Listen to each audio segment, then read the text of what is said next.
Bonjour les amis, ben oui, Chantal, productrice acéricole, qui fait un excellent sirop d'érable, une femme dans un monde d'hommes. Et oui, c'est ça, aujourd'hui, là, je suis dans ma station de pompage. En fait, mon grand-père, lui, il prenait les... Quand il recueillait, en fait, l'eau, c'était avec des chaudières... Bon, au Québec, on dit des chaudières, en France, on dit plus des seaux qui étaient attachés sur les arbres avec un petit chalumeau, tout ça. Je vous montrerai dans une autre capsule comment est-ce que ça fonctionne dans le bois, plus précisément.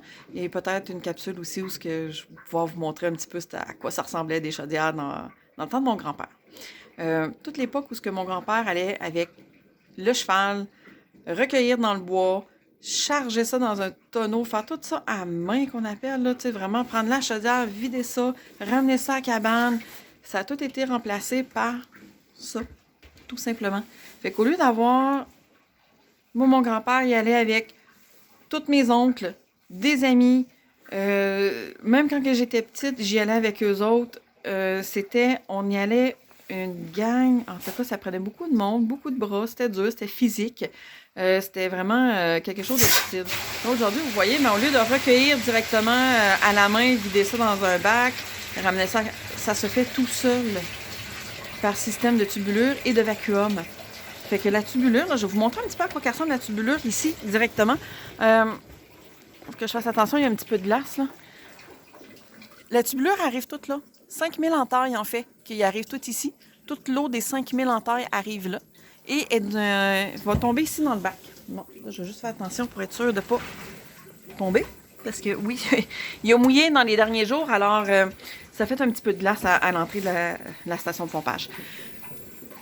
Fait que c'est ça, l'époque de mon grand-père a un petit peu changé, mais je pense qu'il serait comme tellement content pour moi parce que justement, c'est moins dur physiquement, assez qu'une femme peut le faire, donc sans avoir...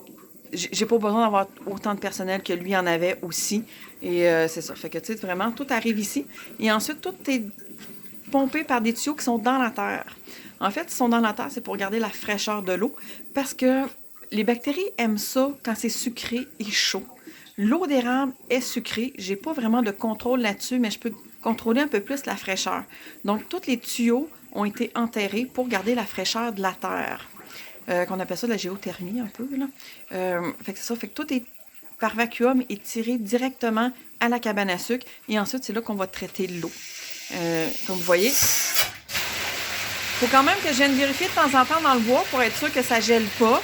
Il faut pas qu'il y ait de glace qui pogne là-dedans non plus. Tu sais, si la glace se forme, ça va être... faut dégeler, c'est plein de choses comme ça. Fait que de temps en temps, il faut que je vienne faire un tour.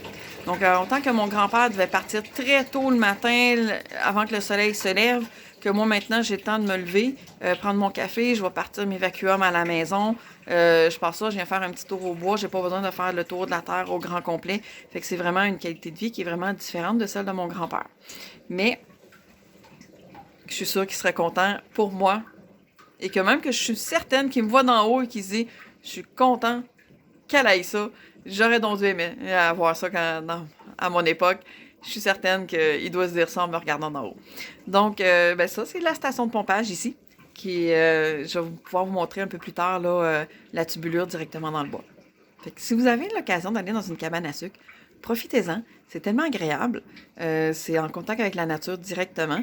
Et c'est tellement un bon produit, plein de bonnes vertus, le sirop d'érable, et qu'on peut faire tellement de bons produits avec ça, ça vaut la peine d'y goûter. Donc sur ce, je vous souhaite une belle fin de journée.